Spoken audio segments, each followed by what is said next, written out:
So now NHPC limited अब देखिए 64.40 का प्राइस चल रहा है, 1.5% की तेजी के साथ बंद हुआ। और रिन्यूएबल एनर्जी के अंदर अगर आप कोई स्टॉक ढूंढ रहे हैं जो कि पावर जनरेशन का काम करते हो तो एनएचपीसी आपकी नजर में होना चाहिए। एक बहुत ही यूनिक स्टॉक है, ऐसा स्टॉक दूसरा कहीं भी नहीं मिलेगा। तो अभी आप समझ जाएं कि एक यूनिक स्टॉक क्यों है, क्यों ये एक लौता स्टॉक है मार्केट के अंदर लिस्टेड। जैसा कि आपको एडा दिखता है ना कि मार्केट के अंदर एक लिस्टेड स्टॉक है जो कि सिर्फ रिन्यूएबल एनर्जी के ऊपर फोकस करता है, वैसा ही एनएचपीसी है। इसकी टोटल कैपेसिटी जो है वो रिन्यूएबल एनर्जी बेस्ड ही है।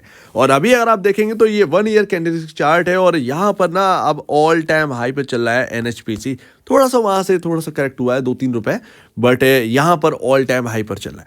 अभी अगर कोई गिरावट आ जाए, कोई यहाँ पर जो है मंदी आ जाए मार्केट के अंदर और इसके अंदर कोई गिरावट आए 4-5 रुपए की या एक 10% की गिरावट आपको देखने को मिल जाए तो उससे घबराइएगा नहीं, क्योंकि फ्यूचर जो है वो आगे स्ट्रॉन्ग है। अगर आप रिन्यूएबल एनर्जी की डिमांड कर रहे हैं तो आपके रडार पर ये स्टॉक होना चाहिए।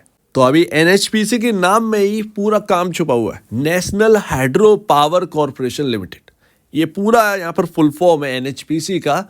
और अगर आप इसे देखेंगे तो जो हाइड्रो पावर है, जो कि आपने देखे होंगे डैम देखे होंगे, और डैम्स के अंदर जो टरबाइन लगे रहते हैं उनसे बिजली बनती है, जो कि काफ़ी सारी कंपनी जैसे टाटा पावर हुई, आपकी जेएसडब्ल्यू एनर्जी हुई, अडानी पावर शायद करती है या नहीं करती है मुझे याद नहीं है, बट ये कंपनियां जो हैं इनके पास हाइड्रो पावर से भी कैपेसिटी है।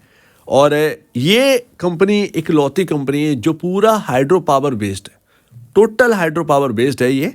और हाइड्रो पावर जो है वो रिन्यूएबल एनर्जी के अंदर ही गिना गया है, क्योंकि इससे कोई पॉल्यूशन नहीं होता है। हालांकि बस डैम जो बनते हैं वो थोड़े से कभी ना कभी पुराने हो जाते हैं, थोड़े से डेंजरस हो जाते हैं, बस यही एक कमी है जो कि यहाँ पर जो है इन कंपनियों के अंदर दिखाई देती है। एक लौती कंपनी है जिसमें हाइड्रो पावर का बिजनेस पे दिखाई देती है, अदरवाइज ये एक रिन्यूएबल सोर्स है हमारे लिए।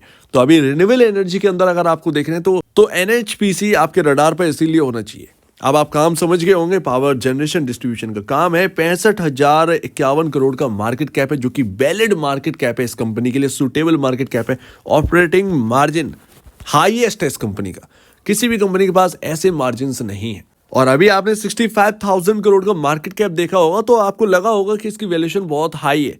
बाकी पीएसयू, कुछ के पीएसयू कंपनीज अपने इंडस्ट्री पी को क्रॉस करके डबल पर वर्क कर रहे हैं उनके पी रेशियो, बट एनएचपीसी के अंदर ऐसा कुछ भी दिखाई नहीं देता। 15.92 का पी रेशियो यहाँ पर चल रहा है आपका, और इंडस्ट्री पी जो है वो 20.56। इवन टाटा पावर का अगर आप देखेंगे तो टाटा पावर एक ऐसी कंपनी है जिसका 30 के अराउंड यहाँ पर पी रेशियो चल रहा है। जेएसडब्ल्यू एनर्जी 39 के अराउंड यहाँ पर जो है पी रेशियो चल रहा है, और आपके इंडस्ट्री पी जो है वो 20.56 वही है।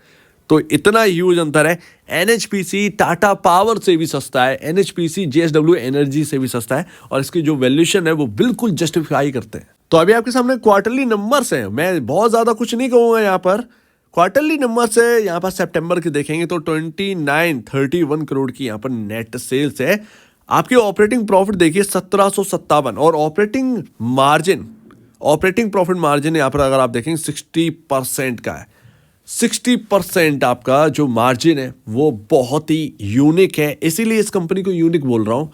वैसी कोई खास वजह नहीं है कि इनका बहुत ही अलग है। हालांकि अगर आप देख रहे हैं तो बाकी कंपनियां जो है वो रिन्यूएबल एनर्जी अपनी पूरी कैपेसिटी को बनाने में तुली हुई हैं, बट एनएचपीसी इकलौती है जो ऑलरेडी रिन्यूएबल एनर्जी उनकी टोटल कैपेसिटी है। आप सोलर की तरफ देख रहे हैं, आप विंड की तरफ देख रहे हैं, आपको हाइड्रो की तरफ भी देखना चाहिए। हाइड्रो पावर थोड़े से डिसएडवांटेजेस हैं, बट कहाँ पर नहीं है डिसएडवांटेज, ये हमें सोचना चाहिए। सोलर में अभी पैनल बदलेंगे, सब कुछ होगा, वो सारी चीज़ें जो कि हाइड्रो में होनी है वो यहाँ पर होगी।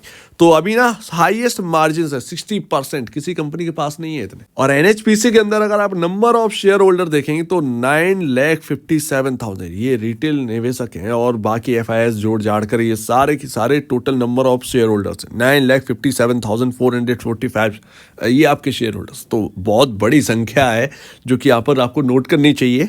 और इवन यहाँ पर एडवांटेज क्या है, आपके म्यूचुअल फंड यहाँ पर खरीदारी कर रहे हैं, मतलब स्टॉक 33 पर ब्रेकआउट दिया, स्टॉक यहाँ पर आ चुका है 70 के अराउंड, और म्यूचुअल फंड यहाँ पर खरीद रहे हैं। HDFC बैलेंस एडवांटेज फंड आपका यहाँ पर जो है वो 445 करोड़ निवेश किया है अभी इसी वक्त। और यहाँ पर SBI balanced advantage fund 220 crore, और ये अभी आए, इसी प्राइस के अराउंड आए हैं। तो आप देखिए इस प्राइस के भाव पर भी ना म्यूचुअल फंड खरीदने के लिए तैयार। कोई डिप आती है ना तो यहाँ पर एवरेज करना चाहिए, ऐसे स्टॉक्स के अंदर एवरेज करना चाहिए। तो बहुत कुछ समझ में आया होगा आपको, काम समझ में आ गया। एक रिन्यूएबल एनर्जी कंपनी है, पहले इस कंपनी के ऊपर कोई ध्यान नहीं देता था, PSU की वजह से इसके अंदर मूव आया, फिर हम रिन्यूएबल एनर्जी की ओर मुड़ गए तो स्टॉक देखने लगे, तब तक ये स्टॉक डबल हो चुका था और अभी भी यहाँ से दमखम बाकी है। फंडामेंटल बहुत ही अच्छे हैं, सस्ता है। जो हम सस्ता कह रहे हैं ना, कि अभी हमने थोड़ी देर पहले बात करी थी एडा के बारे में, वैल्यूएशंस जो है स्ट्रेच हैं, सस्ता नहीं है जरा सा भी, रिटेल के लिए कंफर्ट नहीं है। यहाँ पर NHPC में यही कहें कि रिटेल के लिए कंफर्ट है, सस्ती वैल्यूएशंस हैं compare to Tata Power, compare to यहाँ पर JSW Energy. NHPC is the one of the best, ये आप कह सकते हैं यहाँ पर। तो अभी इसका स्टॉप लॉस इंपॉर्टेंट लेवल क्या है, 56 रुपये, जहाँ से ये घूम गया है अभी कुछ ही वक्त पहले, थोड़ा सा हायर साइड से ये स्टॉक घूम गया है। मेरे ख्याल से अगर आपने इसे हायर साइड पर खरीद भी लिया और मार्केट के अंदर कोई गिरावट आ गई, तब भी ऐसे स्टॉक ना एक्यूमुलेट करने वाले होने चाहिए, क्योंकि हमें जो है इसके अंदर कोई भी नेगेटिव पॉइंट नहीं दिख रहा है। ये आप बात समझिए, जब किसी कंपनी के अंदर कोई नेगेटिव पॉइंट हमें नहीं दिखता है तो उसके अंदर एक्यूमुलेट करने से डरना नहीं चाहिए, उसके अंदर एवरेज करने से कोई डरना नहीं चाहिए। ये आपको बात समझिए, हर गिरावट एक नई अपॉर्चुनिटी देती है। NHPC के ऊपर कोई भी आप कहें नेगेटिव पॉइंट लाओ, मुझे नहीं लगता कोई नेगेटिव पॉइंट है, कुछ भी कहने के लिए है ही नहीं यहाँ पर। ये बात समझिए, गिर के मिल जाए थोड़ा सा गिरावट पर, कहीं ना कहीं रिन्यूएबल एनर्जी में ये बेस्ट है। तो आप इस हिसाब से स्ट्रेटजी बनाइए इस स्टॉक के अंदर। ऑल टाइम हाई टूटेगा 70 के अराउंड है, 68 के अराउंड है। 68 अगर ब्रीच होगा, टूटेगा, तो फिर यहाँ पर जो है एक नई तेजी की शुरुआत होगी NHPC के अंदर। तो यहाँ पर NHPC ये स्टॉक रहा और स्टॉक की वैल्यूएशंस अभी भी सस्ती है। तो मेरे ख्याल से आपको स्टडी करनी चाहिए और अपने ब्रोकर और एडवाइजर से जरूर पूछ लें निवेश से पहले। सो उम्मीद है आप इस बात को समझेंगे। आपका क्या कहना है इसके ऊपर कमेंट सेक्शन में गए, और अब वीडियो देखने के लिए बहुत धन्यवाद दोस्तों।